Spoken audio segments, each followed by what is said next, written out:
the importance of owning your success. If you want to be successful, how you have to own it, okay? This is how it starts. The first step for me, in my experience, I found, is you can't be afraid to own your goals, all right? What I mean by own your goals is you can't run away from them. You can't pretend like they're not important to you. You've got to tie it to your why. You've got to figure out why it's important to you, and you can't be afraid to own it. You can't be afraid of what success might be if you get it. Let's start with this. So this is me as a baby, okay? I grew up in a home. I was blessed to have a very good father and mother, okay? And in my home, growing up, that's me right there, looking all studly, okay? We didn't have a lot of money when I was growing up. My dad was a teacher. I was the oldest of 7 kids. That's why we have like the Charlie Brown Christmas tree right there. But one thing, even though we lacked a lot of the niceties of life, one thing that was always drilled into my head was the importance of family. And my dad, being the hardworking man that he was as a teacher, he always had at least 2 jobs, and then usually a network marketing job or a direct sales job on top of that, okay? And so being the oldest of the 7 kids, that's me, that's his flaw in the picture, not some like bow I want to put in my hair, okay? I took on a lot of probably an unhealthy level of parental responsibilities, okay? I tried to help out around the house a lot, and I saw myself, almost as like the second dad. And probably as a result of that, as I got older and I started my own family, okay, this is my wife Katie. She hates this picture because she hated that haircut. It was not her best look. But we started our own family. It was really instilled in me that I wanted to be a good dad. I was really excited to have a family of my own and be a good dad, okay? And so when Caleb came in Greg, do you mind plugging in my laptop? The battery alert just came out, do you mind? It's in my bag is the cord. When Caleb was born, my son right there, I was really excited. Because this was go time for me. It wasn't just that he was my son. I felt like I've been preparing for this day like my whole life. I did all the weird things that new parents do, especially new dads, right? You get this child and you're like, all right, he's so smart. He's like 6 years old. And I'm like, look at how smart he is, This kid's gonna like bring peace to the Middle East, cure cancer, and graduate high school before he's 10. Look at this thing. And this kid's right there. He might be the first 4-sport athlete. I don't know. We don't know what's gonna happen. All these weird things you think of as a new parent. I was guilty of that. And so for me, it was easy for me, this first one, right? This idea of don't be afraid to own your goals. I wasn't afraid to own my goal of being a good dad, right? That was kind of part of my why, part of who I was. So that step was important for me. That was something easy I could do. The second step, though, was when it starts to be a little bit interesting. Most people don't have a problem with 1. 2 gets a little bit difficult. You have to be committed. Because obstacles are going to come up. Things are going to happen. When you're committed to something, stuff's going to happen. It's going to test your commitment. And when those obstacles come up, you have to decide if you're going to let fear or hurt or pain or these obstacles stop you from getting what you want. So let me tell you what happened. So here's my beautiful boy, Caleb. Dookie Howser in embryo, okay? Small little guy right there. I remember I was driving home from work one day, and I had just barely graduated, was just starting, an entry-level job somewhere, and I was driving home in our little beat-up car that my in-laws had given to us. I think it was like an 84 Toyota Camry. It was awesome. Okay? And thinking about work, and I got home, and we lived in this 4-plex, and I went downstairs to our bottom right apartment. I opened the door, excited to kind of look for my son. As I walked in, I looked over at my wife, who was sitting on the couch, and she was crying. And as a husband, that's never a fun thing to come home to. And so I'm like, sweetie, what's wrong? And she looked at me and she goes, I think Caleb might be sick. I'm like, what are you talking about? Now, sure, at this point, we had started to notice that Caleb was delayed a little bit in some of his walking and his talking. But I was like, look, the smartest people that way, he just spends so much time thinking. He doesn't have time for all this other stuff. And when she said that to me, I remember that little voice inside my head was like, "Are you ready?" And I said, "Well, what happened?" She said, "My cousin Paula came."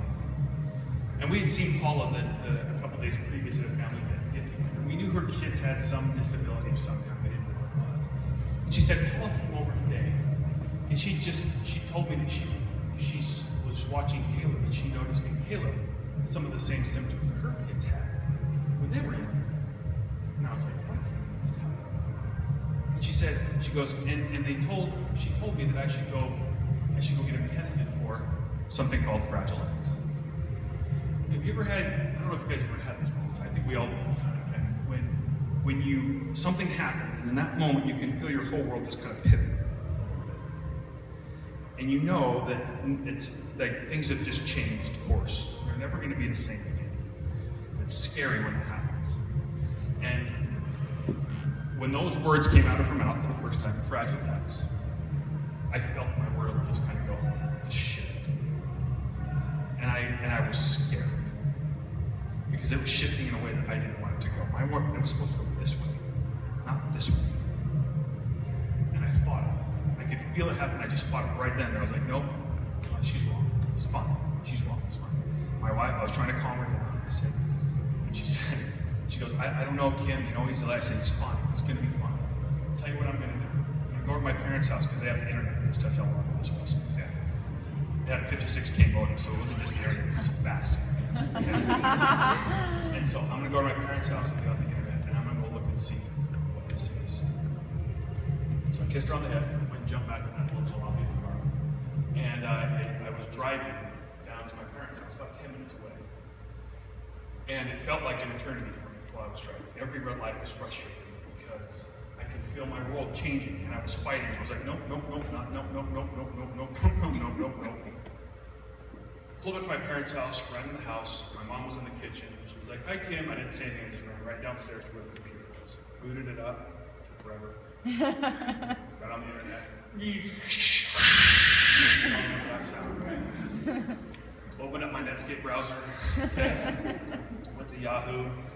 And typed in Fragile X syndrome symptoms in children. First page came up. I clicked on it. Brought this page and scrolled down a little bit, and they had bullet pointed out all the symptoms. And I remember, and I will try to keep myself together here, but I remember with each bullet point, my world just got heavier because it was like somebody just looked at my son and went, and listed out every single point. Every point was just spot on what I described. The little things I thought were quirks, the little things I thought were just these cute little mannerisms.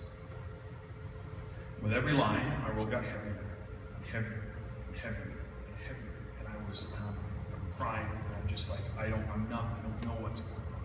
My world just shifted. And my mom came down and she was like, she sees me, she's like, what's wrong? And I look at her and I can't say anything, I just say, Mom, Caleb's sick, he's sick. He's sick, he's sick. She's like, what do you mean? And I couldn't say anything other than he's sick. And I just kept pointing at the computer screen. She came around the chair and she kind of read it and she was holding me and I was crying. Sometimes you always just need your mom.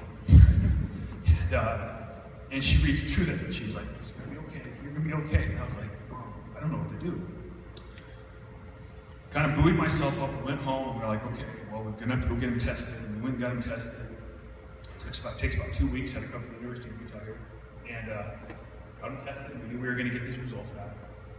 And got a phone call from the doctor, confirmed that my son had Fragile X syndrome. And I'd love to say that during this time, I was a real strong person, okay? But really, the truth of the matter is I wasn't, okay? We found out during this diagnosis that it's genetic. I didn't know that at the time. My wife was pregnant at the time, okay? She's 7 months pregnant. So we find out that there's 50-50 chance that my daughter, she's pregnant with me now. Okay. We go to all these specialists, we go to all these people, right? And we're talking, we're learning about it. My wife has my daughter. And we get her tested, and 2 weeks later we get another phone call. She also has Fragile X. And my beautiful daughter, Caitlin, this is her right here, she's a little baby, okay? She has Fragile X as well. And I would love to say that during this time I was this stalwart, brave, we're going to get through it, but I wasn't. Honestly, you guys, I wasn't. My commitment to my goal was being tested. And in the beginning stages, I was failing miserably with this. I couldn't pray because it hurt. I just wanted to be numb. I didn't want to talk about it. I didn't want to think about it because it hurt too bad. And it got to the point where now I was just throwing myself in pity parties all the time, right? I'd go out and I'd see other kids that were healthy and strong and running around, and I would look at my son and all I would see was lack. All I would see is deficiency. And woe was us, and boy, we have to deal with this, and oh my gosh, oh, what's this? And we go to specialists, and they would have all these things, and your son's not doing this, and your daughter's not doing this, and the challenges, and it would just be like, you know, woe was me. Well, one day, after going to one of these specialists, I was driving back to work and throwing myself an incredibly huge pity party. I was inviting the whole world. And I sat down at my computer, and I was just thinking about it. And I was just, again, trying to be numb to it. And in that moment, and I think in retrospect, what I realized was happening is I hadn't given up on it. I was walking, but I was doing this. I was just doing the best I could to just keep going forward. And you know that analogy, right? You do what you can, and sometimes the man upstairs will make up the rest. I think this is where that happened. At that point, I had a voice in my mind that said, people his whole life talking about Caleb will doubt him.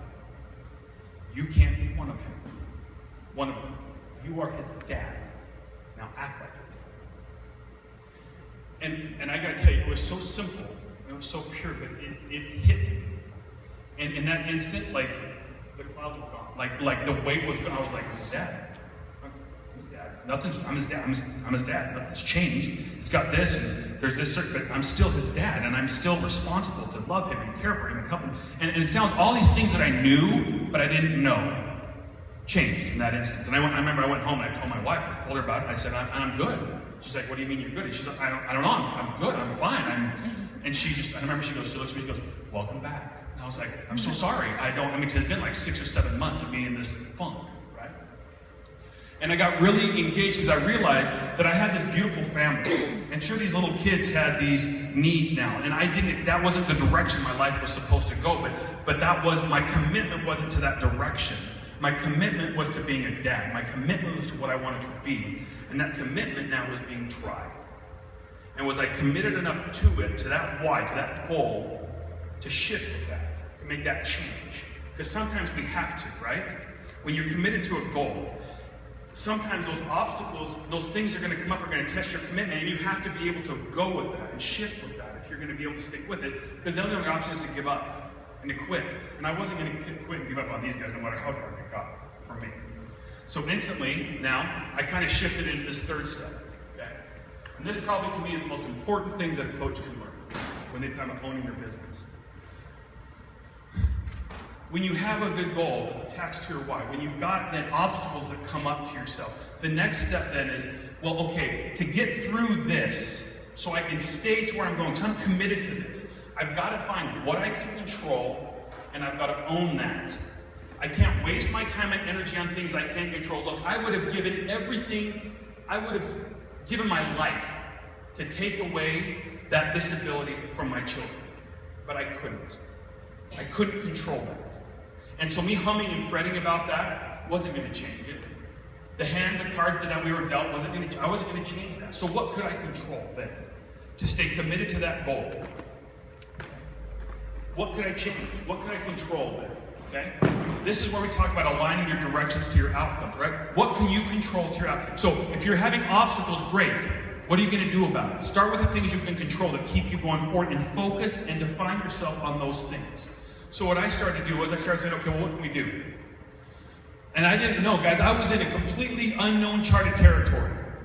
Okay, I'd never done this before. I'd never raised special needs kids. I'd never had this happen to me. I didn't know what I was supposed to be doing. I knew where I wanted to go. I was trying to find the things I could do, and so I was having to take leaps of faith all over the place. I was that crazy drunk guy dancing in the park by himself. I felt like that all the time. I didn't know what I was doing. But I just knew I had to do, I wanted anything that I could put my hands on, I was going to do.